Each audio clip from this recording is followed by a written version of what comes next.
All right, let's kick off our new cloud computing series. We're going to start with a topic that, honestly, powers pretty much everything you do online. In this first explainer, we're going to meet the handful of giant companies that own the digital infrastructure of our modern world.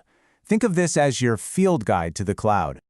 So, first things first, what even is a public cloud? Well, in simple terms, it's a network of absolutely massive global data centers. Instead of you having to buy and run your own physical servers, you can just rent computing resources, things like storage or processing power, from a provider all over the internet. It's kind of like plugging into the electrical grid, but for data. Which, of course, leads to the big question. Who's actually building and running this incredible global machine? Who are the major players behind all this digital real estate that our modern world is built on? Let's meet them. Now, in the world of cloud computing, there are three names that you're going to hear over and over again. We call them the big three, and trust me, if you're in tech, you will absolutely run into their services. First up, we've got Microsoft Azure. And their secret sauce? It's all about how deeply they are plugged into the corporate world, which, let's be honest, has been Microsoft's playground for decades. I mean, think about it. So many companies have built their entire IT world on Microsoft products. We're talking Windows Server, Active Directory to manage who can log into what, Microsoft 365 for email and docs. So for them, moving to Azure just makes sense. It's a natural next step because it works so seamlessly with the tools they're already using every single day. It just makes that whole transition to the cloud way, way easier. Next, let's talk about Amazon Web Services, or AWS. These guys were the pioneers in this whole cloud thing. They had a huge head start on everyone else. And boy, does it show. The key thing to understand about AWS is just the sheer, massive number of services they offer. It is unbelievable. It's like a digital Swiss Army knife. No matter what you need, raw computing power, a super specific kind of database, advanced networking tools, chances are AWS has a service for it. It makes them incredibly versatile. And rounding out our big three is Google Cloud Platform, or GCP. And as you might guess, they're really leaning into what Google is famous for.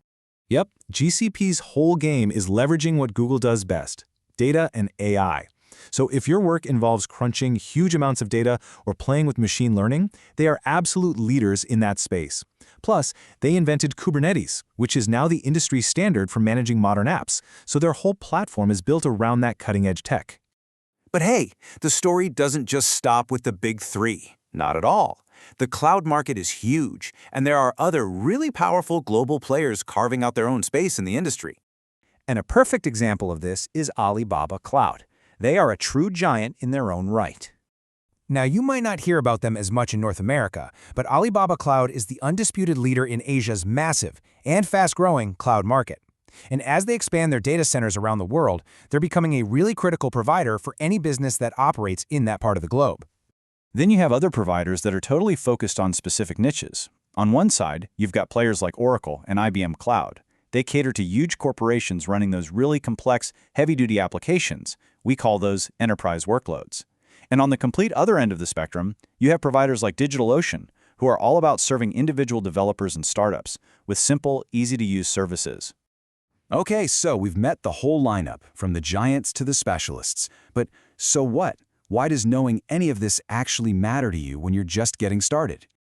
It really all boils down to this. Choosing a cloud platform is probably the first big decision you'll make, whether that's for a new project you're building or for your own career path. Understanding this landscape, knowing who the big players are and what they're good at, lets you make a really smart choice about where you want to focus your time and your energy. So, we'll leave you with this final thought. You've seen the major players on the field now. Each one of them offers a slightly different path, a different set of tools, and a whole different community. So the real question is, based on what you want to do, where does your journey into the cloud begin? Thanks for tuning in, and we'll catch you in the next part of the series.